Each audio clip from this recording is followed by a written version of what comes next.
If I may talk on a purely strategic level, let me say that all these questions about were there enough troops to call it a surge, was that a euphemism for escalation, and so forth, these are the typical questions that preoccupy non-professionals.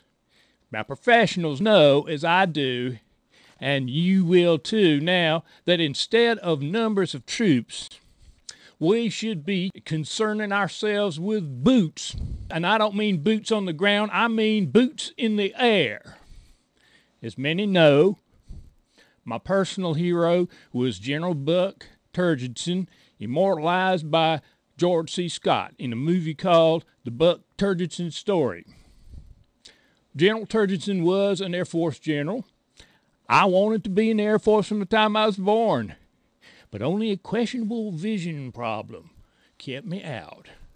I've done just fine in the Army, but unlike many of my fellow top officers, I think in terms of air power. Where they talk of boots on the ground, I'm thinking boots in the air.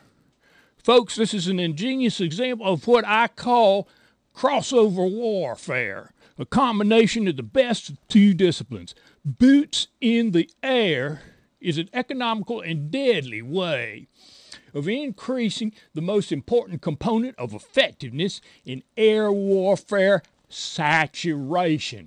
What about the United States Air Force? Well, I'm sorry to report that with all this innovative thinking to draw on, what we're seeing in Iraq is World War II with a makeover. So instead of the thrill of flying boots, you get the same old boots on the ground. Slog, slog, slog. Well, as you know, I was escorted in the press last year when I ejaculated a bold plan to revitalize our fighting forces. Was it complicated? Of course it was. War, after all, is not rocket science. It's as complex as football.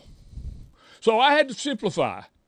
Universal draft, no exemptions, seniors first, as our nation's first line to be dropped from C-140s as airborne shock troops.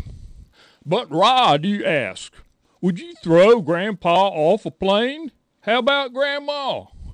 Well, I ask you folks at home, perform this simple thought test. Think about some of the senior citizens in your life, personally, politically, whatever, who have been a problem for you over the past year.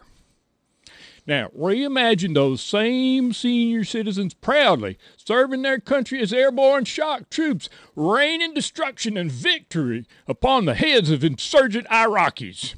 What does this have to do with boots?